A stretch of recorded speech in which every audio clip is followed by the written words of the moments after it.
Finally, a huge thank you and welcome to our panelists. I know people don't usually like to brag about themselves, so I will go ahead and do that for you. So, ladies first, Tierney Nettles is a recruiting expert and a champion for diversity and inclusion, being recognized on the SIA's 40 Under 40 and Diversity, Equity, and Inclusion Influencers. As National Director, Client Delivery and Recruiting at YUPRO Placement, she's passionate about skills-based hiring and connecting top talent to the right opportunities. Welcome, Tierney. Next, on to Adam Conrad. Adam is the founder and CXO of Great Recruiters, bringing over 2 decades of experience to the staffing industry. And anybody that knows Adam knows how passionate he is about staffing, about helping people to reach their full potential, and about building powerhouse recruiting and sales teams. So let's hear for Adam. And rounding out the panel, we have Tracker's own CEO, Andy Jones, with over a decade at the helm and a quarter-century of experience in IT staffing. Andy's a true industry expert. He brings a deep understanding of everything from business processes to customer relationships, making him a perfect guide in today's webinar.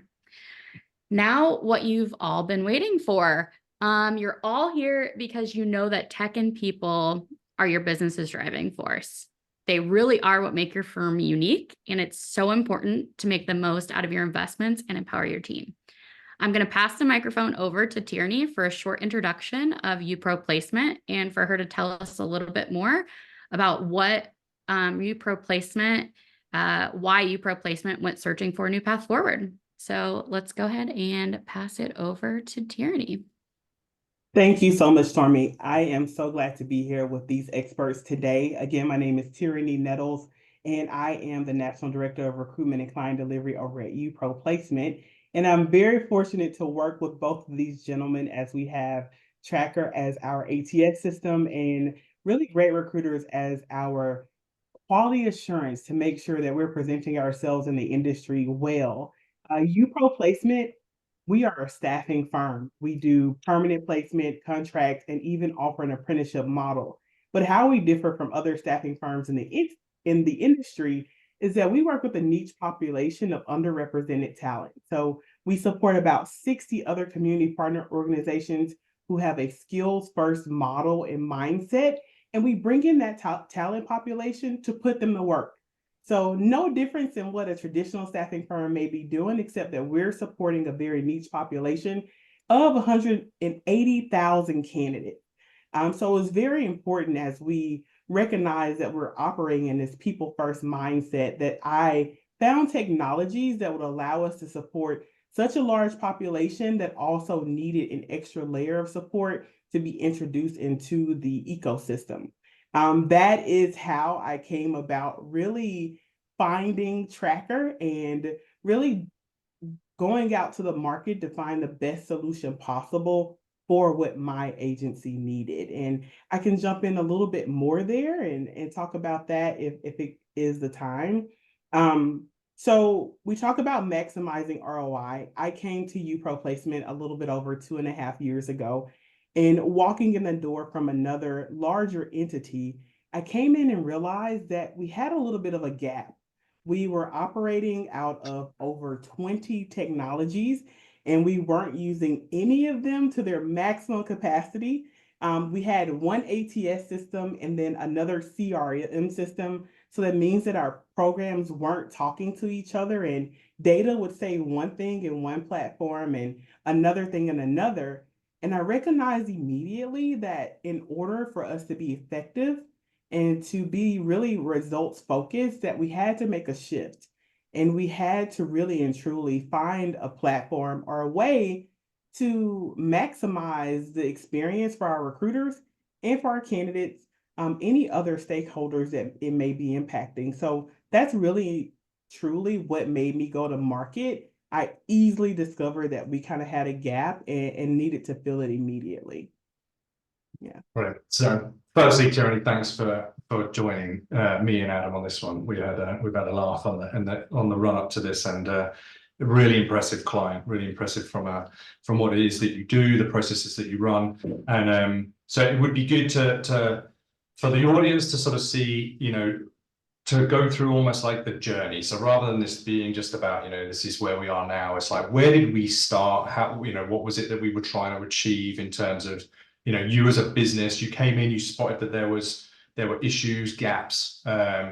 You probably knew at that point that you wanted to address those gaps, but maybe not how you were going to, or why you were going to address those gaps. So sort of rolling back to that very start point, this is probably a very common story for a lot of people that are listening to this, which is, I'm coming in, there's disparate systems, we've bolted bits on here, there, and everywhere. They don't really talk to each other. I don't actually know if there are data gaps, let alone that the systems are talking to each other simultaneously. So going right back to that sort of that first bit, what was the sort of what was the end goal? It was obviously about, you know, the experience of the client, the experience of the candidate, and so on.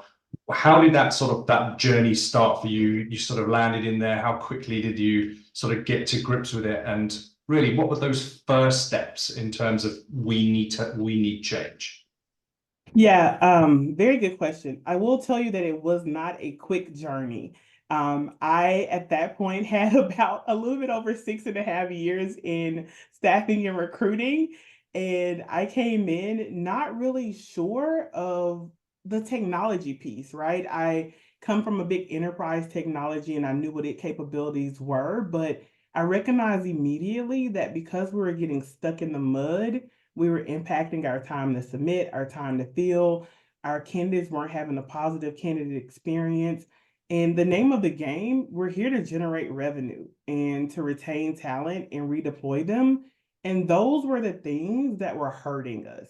The Yeah. technology became more of a hindrance than a help. And that was the first call out that I recognized immediately that we needed to solve.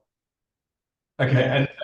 and so that was, so it was like the KPI. Did you sort of spot that the KPIs were sort of low, that there was definitely huge room for improvement? Is that something that you sort of just had that foresight that said we're missing the trick on a lot of, you know, basic processes here just because of what we're working with? Yeah, I honestly spotted that I couldn't even accurately capture the KPIs because we were in two different systems. So Right. it wasn't even data transparency across the board because sales team was using a CRM and recruiters were using an ATS, and a candidate was moving from one system to the other at the time of placement. So I couldn't accurately capture what a time to fill was because it was dependent upon if the recruiter input the placement the same day versus if it was a couple of days later when onboarding kicked off. So because of those gaps, we couldn't even really present ourselves in a manner that showed the correct data to be able to make those types of decisions. And so this was kind of a fundamental for you. This was like a fundamental thing, which is that we're just not measuring the business. So I don't even know if I can see improvement because I can't actually measure it to begin with. So this was an out and out sort of, was this mainly technology driven, or was it process as well? Or was it a mix of both? Was there a sway there? Yeah, I think it was a mix of both, right? I came into a firm that didn't necessarily have a recruiting engine and needed to kick one off. And so with that, I recognized that um, these two systems that were supposed to be catalysts, right, a process and a technology, if they weren't in alignment, then we weren't moving. And you had disgruntled recruiters, you had salespeople that were annoyed because they couldn't accurately track their leads. And if your people aren't happy with the technology and then your process, you've lost the battle, right? I came into this firm with these big ideas and wanted to implement these things, but I had to take a step back and say, hey, these people aren't happy. They can't capture their work. They can't capture their success. So everything is an if and a then, and we needed an immediate change. And what was it about? So what was it about Tracker or platforms like Tracker specifically that sort of, where you went through that journey of research and so on, that said, we need a platform like this? What was it about a Tracker as a platform that said, yeah, no, we're gonna meet the needs of yourself in terms of management reporting, but also the needs of the users, which is the buyer, the hearts and minds of the consultants who are going to use that on a day-to-day basis? Yeah, well, I have to tell you, I have to take a step even further back. the first thing I had to do was go into discovery phase. And if there are any leaders on this call, you know that this is when you ask people their opinion, by gosh, you got to be prepared for it. So we made a list of questions, all of the stakeholders in my company, and the questions were surrounding what do you need this platform to do versus what you want it to do, right? What is the need versus the desire here? And before I knew it, that list was probably pages long. They And need then it, right? and everybody thinks that they absolutely Oh, it need must this, have. right? So we had to take a step back and say, okay, scale it for me. On a scale of 1 to 10, how much do you need it? If I had to say you can have one thing but not another, what's important? So that discovery piece is very important to really unpack what is needed for your enterprise. And then from there, we recognized that we needed a platform that really and truly provided data transparency. It had to be scalable, and it had to create a positive user experience from all parties involved. And I'll tell you, I went to market, I researched over 30 ATS systems, demoed 18 of them, demoed some of them 3 or 4 times, and really landed on Tracker because it met the needs of our business. And I could take a step back and say, hey, where do you plan to be in 3 or 4 years? Can Tracker get you there? And is it a group of folks who's willing to go in the trenches with you to build it to where you need it to be? And that's where we landed and how we landed on Tracker. So a final question on this one, I guess, is again just putting this back to the journey so everybody gets a you came in, you identified these areas, you had well, 18 demos is crazy, by the way, but Crazy. going through that level of sort of due diligence with the team, I guess you, like you said, you broke it down into things like data transparency, productivity, and these, so understand like the musts, the shoulds, the coulds, and the woulds to try and get a definitive set of requirements. And then you made a selection of probably the best software. And then would there be anything that you would change? You would say, look, as an owner, if you're going through change management, and that's technology as well as everything else, is there anything that you would change, anything that you would do differently now in hindsight, having gone through this sort of process end to end and come out the other side? I think that I would have made the same selection technology wise. I would have been more prepared for the change management piece after making the investment. I think so many times, and I talk to people in the industry, we want to go out and buy these big things, these big tools of technology, but we don't really take a step back and evaluate, hey, what's the roadmap once you make the investment, right? Because Tracker did really well of saying, hey, we're going to be with you training on the platform, but there was still this historical piece on how we primarily did business that we needed to bring our recruiters in on and train them on how to use it and then verify that behavior later. We're at a year now of being in the platform, but we're still on that verification, that retraining piece right now at a year. If I could have done it differently, I would have sat down in more detail and not just relied on the Tracker training pieces, but those re-verification and learning modules along the way. Because again, the goal is if we're maximizing our investment, I got to use it at that 75, 80, 90% of what it's capable of doing. And what do you think is sort of like a reasonable time frame to give for ensuring that you have, because you obviously want to realize a return on that investment. Like you say, it's not just about the technology side, it's about bringing the people along with it, and that can be sometimes the toughest bit. What would you say was a reasonable time frame for that project to come? And I know with sort of you're not over the hump yet, right? But just to give people an idea of perspective in terms of that duration. Yeah, I don't know. I think that when I evaluate my recruiters, because ultimately we judge things by how they respond and the results they see. I had some early on that was like, this is the best platform I ever used. I loved it, right? And then I had others that were slow to transition. So I don't really know what a good timeline would be for that change management piece. I feel good about where we are right now. Right. The recruiters are making reports, they're advocating for the platform, they're excited to be able to be the first one to get to a candidate or some enhancements that we've seen in Tracker, like compare, right? They're excited for those. So I feel good about where we are. Yeah, excellent. But so I guess that sort of leads us nicely into a bit that I want to sort of cover off, which is the whole people, process, and technology, which is everything that you really covered in your sort of project. And I think people sometimes forget that there are the three legs to the stool, if you like, are probably the most important, right? And you can't really survive a project unless you address all three of them. But actually, each one has a different amount of weight. You know, I always look at people, process, and technology, and I always look at Adam. You and I have had many conversations about this, right? So where the technology and the process are really what we call the enablers, right? And then the people are the doers, right? And in recruitment, it's a people-led industry, right?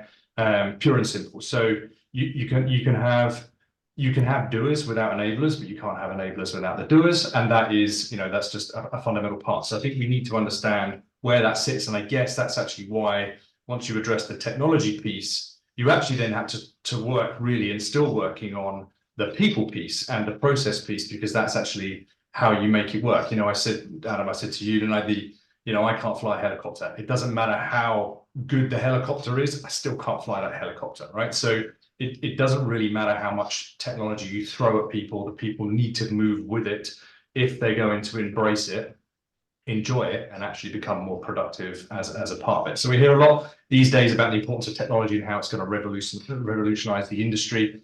And we've heard that for many, many years. And again, Adam, you and I will speak about this next month on that next webinar in a lot more detail on how technology and process are simply the enablers to the most important part, which is the people in recruitment. So, but for now, sort of tyranny. So with this in mind, looking back at the journey, you know, how did you best discover what it is that your people actually needed from technology? Was there a methodology to that research, the productivity gains? You know, you talked a bit about well, we got them to do some analysis. Was that a methodology you brought with you, or was that something that you just sort of reflected as you spoke to the team? Yeah, for me, I like to operate with the goalpost in mind. I tell folks if there's a wall, I'm going to run through it, not around it. I might not even look for the key. So with the goalpost in mind, the first group of folks that I need to make happy were our clients and our candidates. And so one technology we did have prior to coming over to Tracker was Great Recruiters. And Great Recruiters was necessary because I realized our candidates weren't having a positive experience, and we needed that real-time feedback in order to gauge how we can train and develop recruiters internally to get them where they need to be. So with that in mind, we went to Great Recruiters and got that integration on with our old platform. And we were able to gauge how candidates responded to us, right? If they felt like it took too long for them to hear back, we knew it. And a lot of that was training and behavior for recruiters, but a good chunk of that too was the technology piece of them having to go through 8 clicks in order to sub a candidate.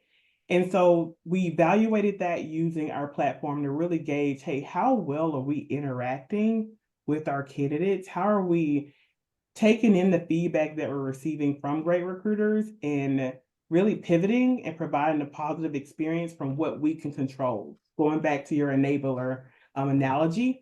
And then from the client perspective, you know, how quickly are we responding to them? How well do they feel that they engage with us, which we got results back on the NPS score that we use as well. And then I just backed into that. So I didn't have this beautiful methodology, right? I came in I'm not going to say I'm middle skill recruiter, but middle industry, right? A little bit under a decade of experience, and did what I knew best. And I knew that the revenue was always going to be tied to the candidates and the client. So I needed to start there. God, and so Adam, bringing you in off the bench. I'm ready, Coach. So we had, you know, so Tierney's talked about the journey. Obviously, they transitioned from one platform to another, which is no mean feat, right? That's a tough project for anyone. And then, but always kept in mind the candidate experience, and that, you know, how many clients do you see keep a focus on that, and how do we make sure that we don't lose that focus when undertaking something like a transition from one technology to another? Well, I mean, I think it's the technologies that you're integrating with and making easy. I would like to think the transition for Tierney and her group was pretty seamless. I mean, we had it timed out, so we were able to build that integration into Tracker. So I don't think they lost a step. I think the important thing is when you're talking about, and I'm going to go back to the results of the survey that we just had, finding qualified candidates in our niche. The reality is that if you're relying on technology job boards to bring those candidates in, candidates don't work with staffing firms. And I think this is one of the things that with Great Recruiters and what the YUPRO Placement is doing as well, is that through this feedback, yes, it's helping them to develop the skills necessary to ensure great quality services. As Tierney said, it's our quality assurance, but it's down to the individual. It's down to the person that's driving that process. It's down to the person that's building that relationship. And recruiting should get easier for those that are building those relationships, understanding what I need to do better, understanding the needs of the audience that they're looking to attract, and leveraging the feedback and reviews to kind of compound it to allow them to go to market to say, hey, look, this is why you want to work with me. Here's what your peers have said. And so that issue of getting into that tough to find talent's everywhere, right? Technology, job boards, LinkedIn, technology is enabling candidates to be everywhere. The real challenge is whether or not that talent wants to call you back. And I think that's the big problem that we're solving. Everyone says it's tough to find talent. I would ask how many, what is your callback rate? Many firms aren't looking at, I reach out to 100 people that I want to talk to. What percentage is calling you back? Because that's a real indicator of whether or not they trust you to even call back. And those high barriers of trust that exist in our industry can easily be lowered through transparency. So when Tierney's teams go into market, they're not going to market alone. They're going to market with all the voice of all the people they've ever helped and said, hey, here's what your peers have said about working with. And they're lowering that barrier, which is allowing them to increase those callbacks. It's allowing them to get more referrals and to use the great work they've done in the past to be kind of this tip of the spear of their marketing effort going forward. But that doesn't work if it doesn't seamlessly integrate. The last thing you want to put on another recruiter's plate is, here, go do more work. So I think the beauty of what we've built between Great Recruiters and Tracker is not changing any of the processes, but piggybacking those processes so they're able to capture that real-time feedback on the people driving the experience at the moments that mean the most to everybody. And so, Tony, it looked like this is, Great Recruiters has kind of been the constant, right? So all the way to, it's clearly where we saw the value from the get-go. Probably, it sounds like, maybe it was one of the only places you were really soliciting some reasonable feedback on that. So YUPRO as part of that whole journey, this is something that you constantly saw value in terms of that feedback is really what we have right now. How has that sort of changed in any way since you originally started and you were capturing that feedback and so on? Have you seen change now in terms of almost like actioning on some of that feedback, or having the ability to action on some of that feedback and get that working better with the team? Has there been a sort of a change in that sort of mentality? Absolutely. I think the first thing was that it built a layer of confidence with our internal recruiters, right? Because it's one thing for them to think they're doing a good job, and it's another thing for a candidate to give them a review and know they're doing a good job. And in people business, if you're confident, you can get a lot more done. Sometimes it's more important to be confident than to be smart. And they take full advantage of those reviews. And then from a training perspective, every day is not peaches and daisies. I get a little action item on the Great Recruiters platform when a candidate doesn't give us a positive review, and I measure those behaviors. I go back to that recruiter, hey, help me understand what happened, right? And then connect with that candidate and say, help me understand what happened, and be able to coach the entire team to avoid that happening again. I love that real-time feedback. It allows me to go in and create really a guide or a model on what I need to be training on versus having to guess or not have anything written out. And then also that there's the referral piece, right?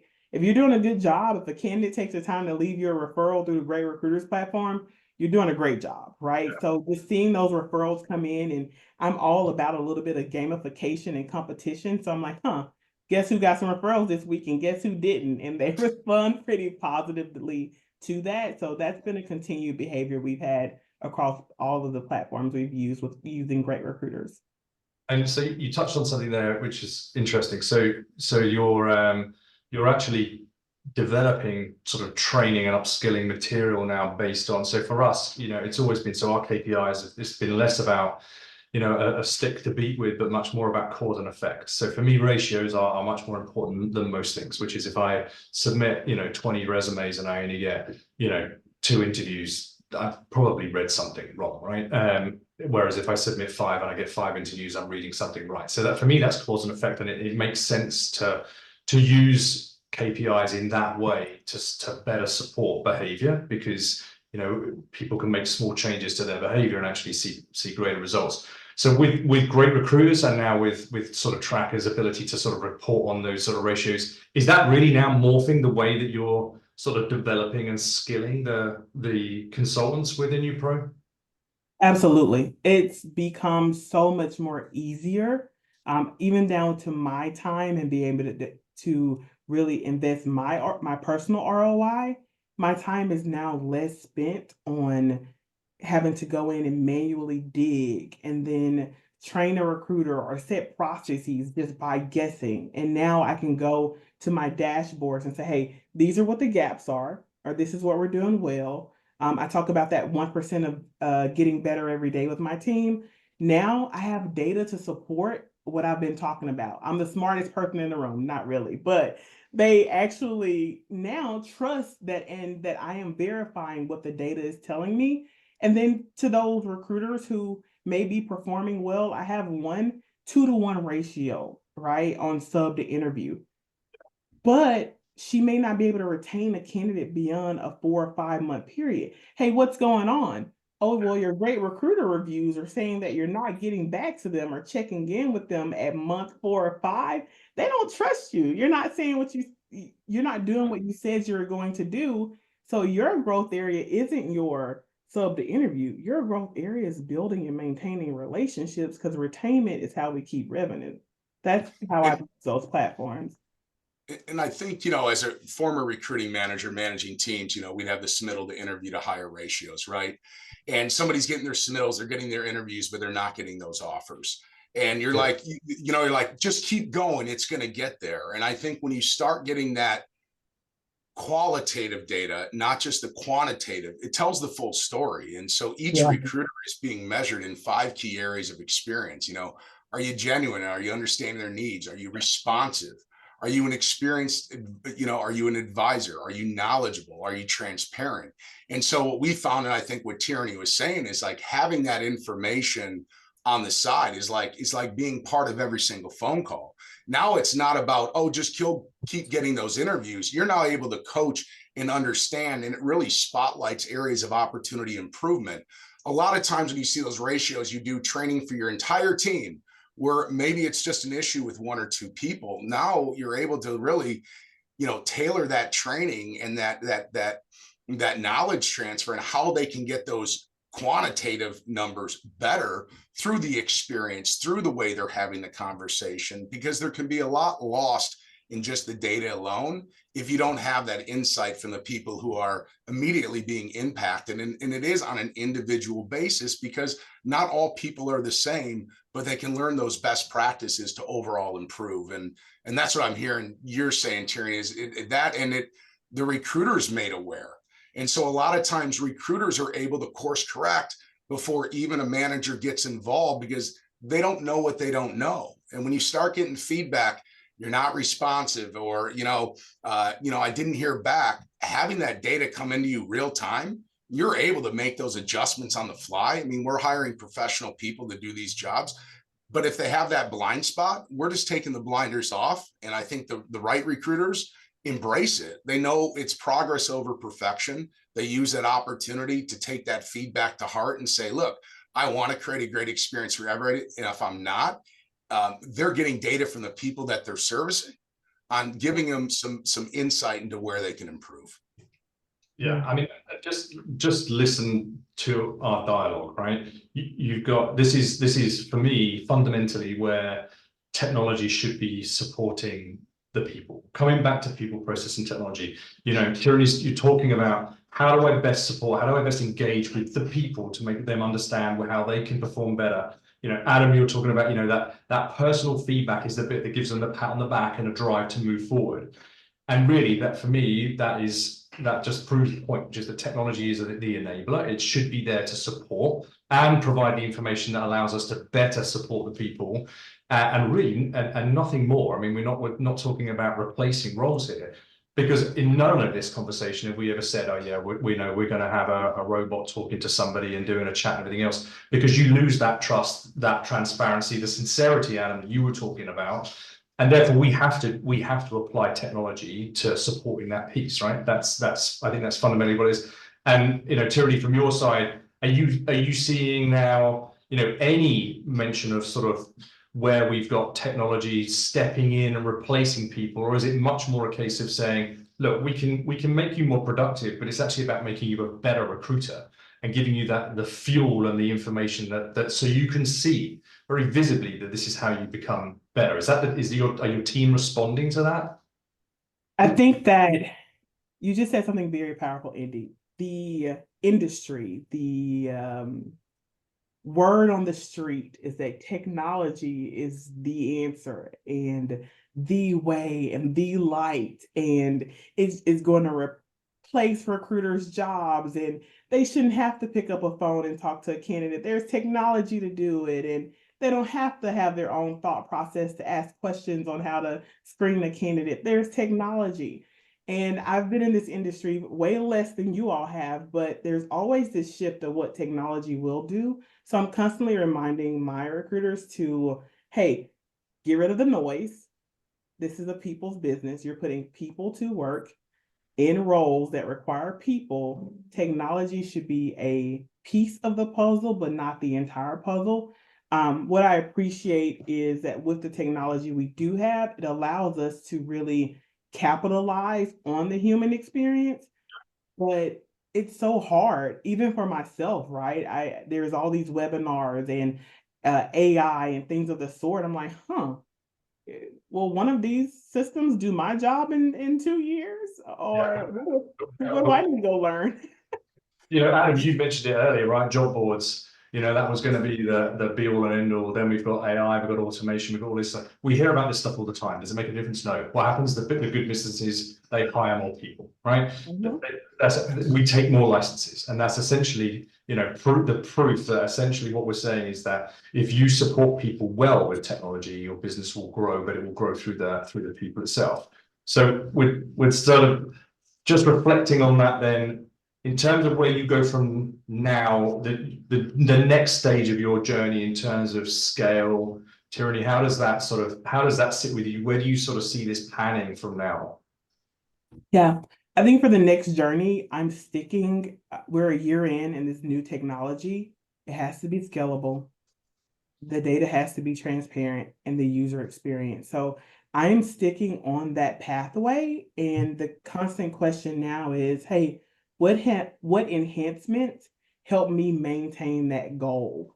And that's so important because at month 3 after getting Tracker, I got big ideas and I was ready to go and change the world. And if Tracker could do this and if I could do that, and I realized that, hey, you met with all these internal stakeholders for a reason. You need to maintain the goal, keep the goalpost, and then just have check-ins to monitor what that looks like.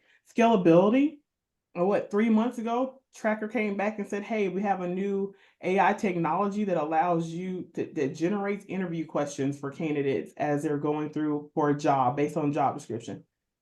I didn't have to change. I didn't have to go and do a 3-hour course on ChatGPT to teach my internal team how to use it.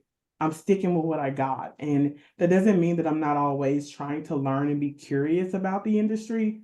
But what my team has respected most has been the continuity in this last year of the technologies we're using. And you found that and they appreciate that sort of laser focus on the main objectives and not sort of getting getting led astray with the bright lights and shiny things, right?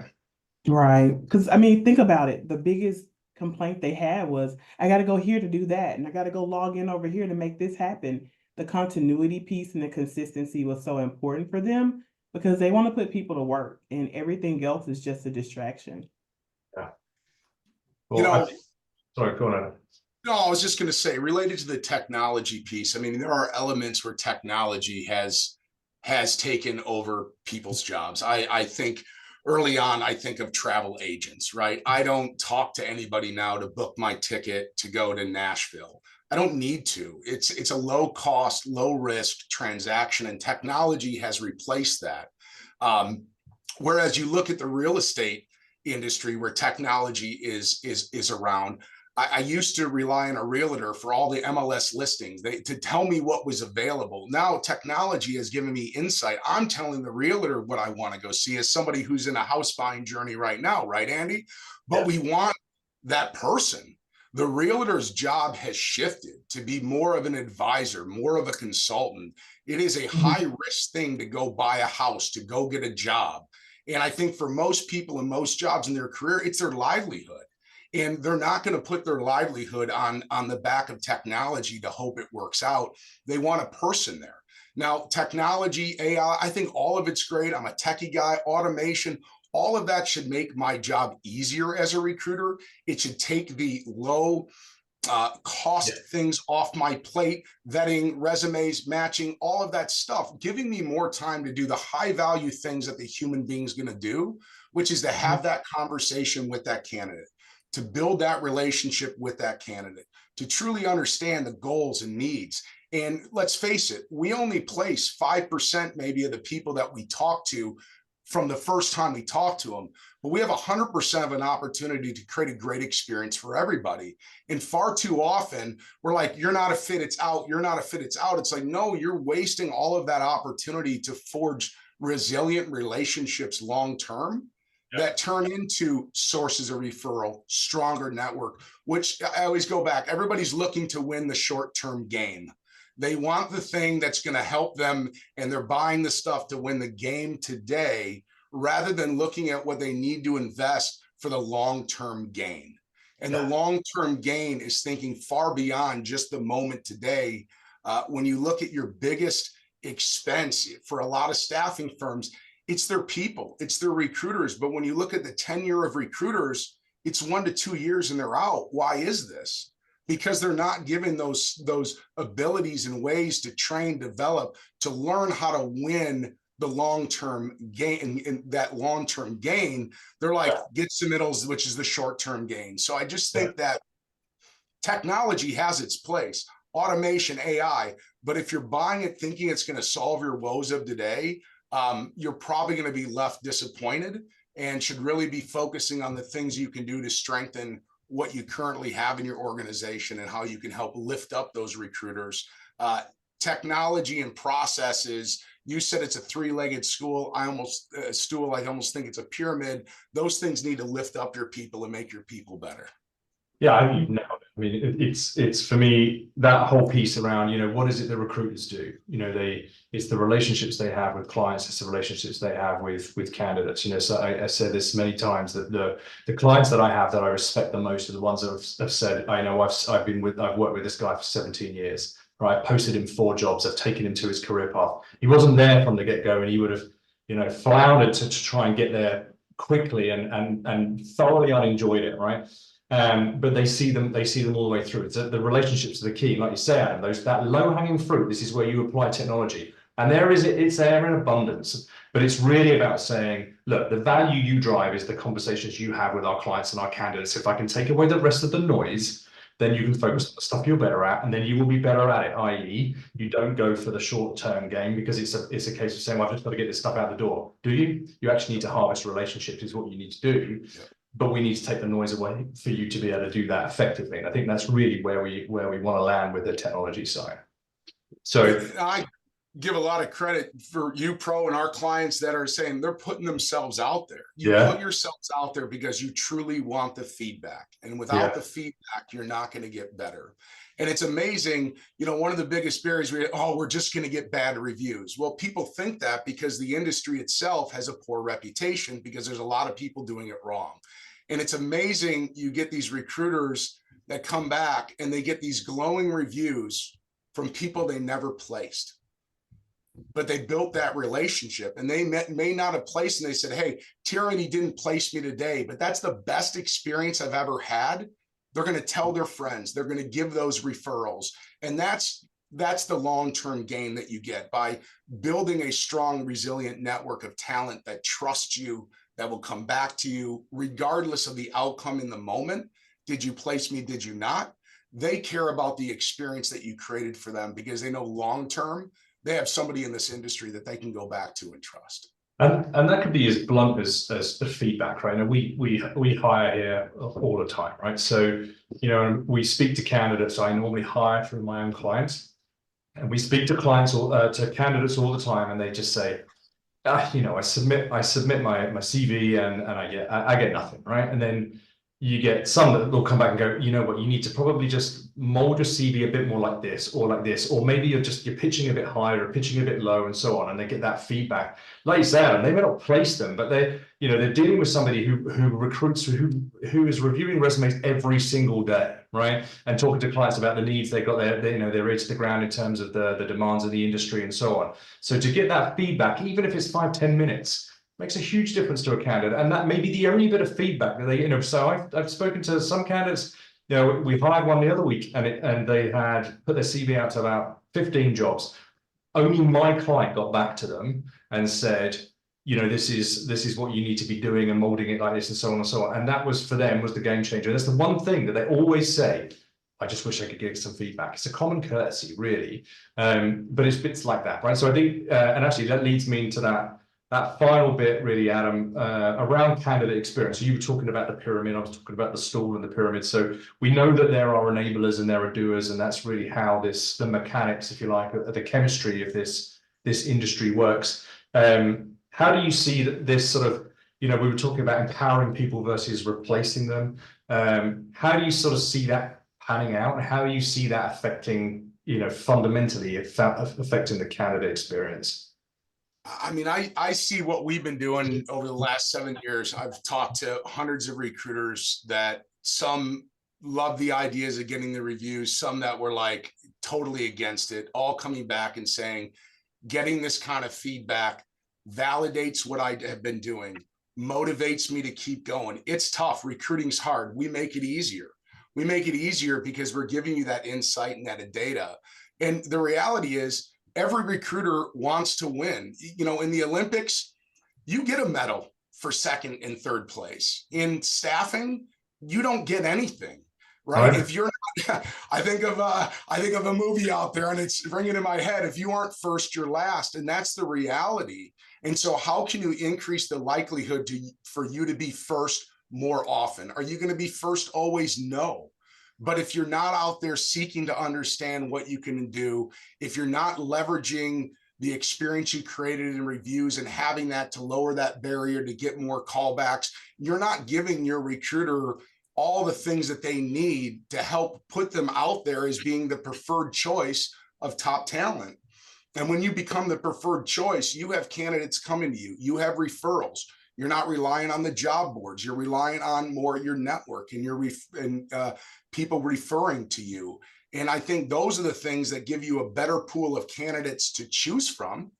And that increases your likelihood that you're going to get first place. And you only get paid when you make first in this industry. And if we would love it, if all of our teams, all of our recruiters were first place in every job, we know that's probably not ever going to happen. But certainly we want to take first a lot more times than we take second, because you could be second best always and be out of business. And so for me, all of these things compound, decreasing reliant on fighting over the same candidates that all your competition is. Job boards have their place. You look at the urgency of a job seeker. But when you can start tapping in through trusted relationships and referrals of people that like what you're doing, they're going to refer your friend, because regardless of outcome, they know you're going to provide that great experience. We have recruiters saying, I don't go to job boards anymore. I have candidates coming to me. And the other important thing is, you can't be everything to everyone. As a recruiter, you can't be everything. I can't be data engineering and project managers and Java developers and all of these things. People don't want generalists anymore. They want somebody that they know is on their side, on their team, that's a specialist in what they do. So the recruiters that are specializing and clear about where they have success, who they can help, okay, they're making themselves become the preferred choice of the top talent in that vertical. So Tierney, how have you found this, the effect on, you know, candidate experience? How have you seen that evolve, and how important do you feel that that is for the YUPRO brand as a whole, that candidate experience piece? I think it's more important now than ever before. I love hanging out with recruiters of all ages, because you all start talking about 2008. In 2008, Right. this is what recruitment looked like. And while I wasn't there, I think that the theme for 2008 was, guess what? The candidate experience. And in 1970, when they were recruiting, it was the candidate experience. And in 1920, it was the candidate experience. And today, it's still the candidate experience. And right now, that experience is a little bit more developed, in my opinion, because of COVID. Right. People don't feel seen. They don't feel seen. They can be in a room with hundreds of people and still feel lonely because of that bit of gap. So what I've seen from our candidates is they want to give you feedback, and they want you to know that it matters. And they want you to review their resume and ask specific questions about who they are as a person. So as a recruiter, I have to take that extra step to differentiate myself from another recruiter. And that works every time. Even internally, if I call a candidate right after one of my recruiters just to do a QA, I'll just say, how's life going? And I'll get a 5-star review from that candidate when my recruiter got a 4.5. We have to find that differentiator. Technology is not going anywhere. Every firm is using technology. Operate with that in mind. What changes is if you go from being a 7 to 10 second review of a resume to being a 10 to 15 second, and just asking that one extra layer to maximize on the candidate experience. And I truly believe right now in the market, that's what will be the differentiator for a recruiter. And interesting. So Adam, you reflected on the highest scoring item in the survey that was taken at the beginning of this call, right? I reflected on the second one, so 31%, so a third of our audience figured that the not differentiating was actually one of the key elements of that, right? So and essentially what we're talking about here is that you know, you can apply as much technology as you like, and if there's AI engines running all of these agencies, right, then they're all the same. Right, there's one thing that's going to differentiate one agency from another, and that's the experience they get. So I think this is echoing essentially what it is that 31% are probably looking to tackle, which is that how do you empower your people to be different, right? So I think before we sort of summarize up on some of this stuff, key takeaways, you know, stuff that people could do, you know, right now. Tierney, is there anything that you would say, you know, what would be your next, you know, the next 3 things that you should do if you're looking to instigate change as a client?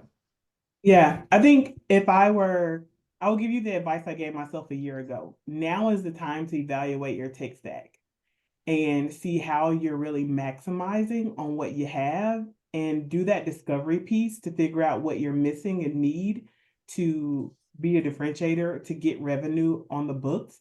This is the perfect time to do it. Ask those tough questions and figure out what your 3 goals are. And if what you have isn't working, go find the technology that will get you there. I had to ask every demo 27 questions, and that let me know if they were either going to fit the bill or they weren't. And from there, I went back to my leadership and said, hey, I know we're in a year where we're going to come back flat. we're not growing. But also, I believe that this is the year we make an investment in technology. Let's be prepared for when this thing booms. And there was a little bit of hesitancy, but for the most part, everyone jumped on the bandwagon, and that was the best decision we made last year. And I would argue it might have been a year where growing revenue is difficult, but I would say as an organization, you thrived. You grew beyond ways that went well beyond revenue. When things are very busy and you're always focused on the revenue because it's so tough, you don't take the time for those improvements. And the improvements that you make, you're improving the foundation of your house, right? You're looking at the long-term gain. You're making those improvements that will compound year over year over year, because you took this moment to not just try to survive, but find ways to thrive in this type of industry that we're in right now. And kudos to you for doing so. And that was your journey, right? It wasn't a pretty journey, right? I mean, it wasn't like it was just you know, you've got all this cash, let's go and, you know, improve this and the other. It was actually about making sure that you almost work with what you have and drive improvement with the raw materials, right? Right. Absolutely. And I tell people all the time, I did not know everything and all things to make the investment. But what I did know is that we weren't doing something right, and it was something out there that could get us just on the right track. So it was a long journey. It was months long. We even hired a consultant to come in and verify my work, which I loved. And that consultant came back and said, "Hey, Tierney, you did it the right way. This is the decision to make." And you couldn't tell me anything for weeks. I had the biggest head. I was so proud of myself. Is that because you paid them? We did pay them. Okay. Well, that's good. So I think I know that Stormy's going to want to chip in a bit in a minute to go through the next bit. And Adam, you and I have got a follow-up to this one. You know, I think we've covered a lot, and I think fundamentally talking about the whether we call it the pyramidal three-legged stool, you and I can discuss that one. But I think it's about making sure that we do apply technology for to allow people to make a difference, especially around the candidate experience, and that ultimately you need to understand feedback if you're gonna drive reputation, right? And reputation drives differentiation, right? And that's sort of the fundamental. So when we're talking about this 31% of the survey they were talking about not differentiating, this is kind of where you need to start. So parking technology completely for 1 second, you know, what are agencies doing, or what should they be doing with their most precious assets, which is their people, in order to drive reputation? And maybe just a small nugget here, Adam, as a teaser for our next chat, which is to really dig into that whole piece. Yeah, and I think from an outside looking in, from a candidate looking in, everyone looks the same, right? You are up against an industry reputation that's huge. And so I think when recruiters are out there focused on the experience, are open to getting that feedback, it just automatically feels different, right? The barrier is lowered, because that immediately feels like a different experience of, are you interested in this job? Would you fit this job? Where I think that is predominantly a lot is still of what I see. The ones that are growing, I think, understand their biggest marketers. And your brand is not what you say. Everyone's saying the same thing on their website. Your brand is what other people say about you. So whatever you can do to help capture the voice of the people that you want to attract, that's what's going to differentiate you. So show them, don't tell them, is what I would say is the key to differentiation. Awesome. So for anybody else listening and who's interested in the next one that Adam and I are going to chew over by the fireside, it's more about understanding behavioral improvement, really, and that whole piece around reputational excellence. So that is a whole piece in itself. I run a technology business. Technology has its place here, but it's got to be in support of the people, and that really drives the differentiators that are going to make a difference to you. So that's a key one for us to be covering next month. So thanks, Adam, and thanks, Tierney, for your time and joining me on this one. Stormy, are you sitting in the sidelines? Appreciate it. I am. Thank Yeah, you. no, that was a great conversation. So much. Thanks so much for joining. Andy, I think you stole my thunder there. You closed it out pretty well. No, you're fine. I will go ahead and drop a registration link here for the next webinar in the chat. So if you want to join us, go ahead and do that there. And Tierney, I would love to ask, I feel like Andy and Adam kind of got to add in their last, nuggets of wisdom. Is there anything that you would like to, provide with everybody listening? I would just say if you're in that recruiting space, just to sit in it, really use this season to evaluate what your goals are and what you're trying to achieve with your company.